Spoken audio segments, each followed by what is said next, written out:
Georgia और मध्य Asia की दक्षिणी सीमा के पास डोमिनिकी का छोटा पहाड़ी शहर है। जॉर्जियाई राष्ट्रीय संग्रहालय के डेविड लॉर्ड किपेनेट्जी द्वारा यहाँ की खुदाई से पता चला है कि प्रारंभिक मानव पूर्वजों के सबसे पुराने शेष तभी अफ्रीका के बाहर देखा गया।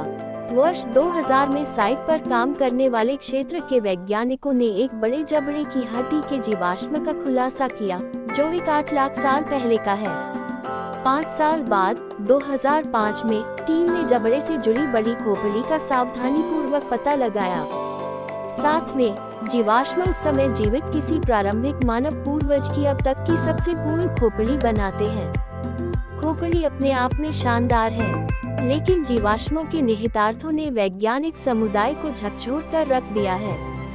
खोज ने उन्हें प्रारंभिक मानव विकास की कहानी पर पुनर्विचार करने के लिए मजबूर किया है। ऐसा इसलिए है क्योंकि खोपड़ी जब साइट से अन्य अवशेषों के साथ विचार किया जाता है, तो यह दर्शाता है कि प्रारंभिक मानव पूर्वज, जिन्हें होमो इरेक्टस के रूप में जाना जाता है, एक दूसरे से बहुत भिन्न दिख सकते हैं। इतना अलग।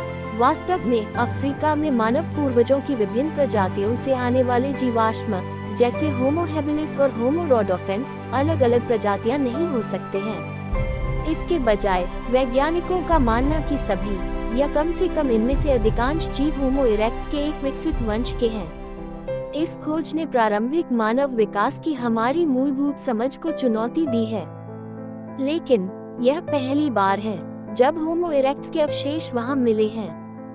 पुरातत्वविदों का कहना है कि हाल ही में दमानिसी से 20 किलोमीटर दूर एक मानव दांत की खोज इस बात को और पुख्ता करती है कि दक्षिण काकेशस पर्वत उन शुरुआती जगहों में से एक हो सकता है जहां शुरुआती इंसान अफ्रीका में बसे थे।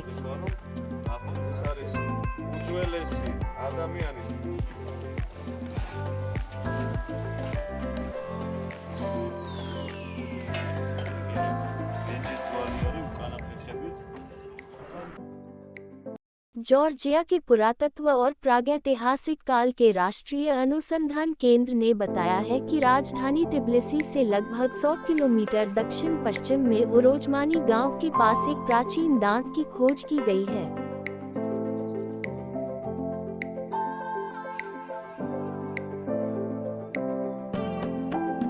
उरोजमानी के प्राचीन खंडहरों में पाषाण युग के औजार और जानवरों के अवशेष पहले भी मिले हैं।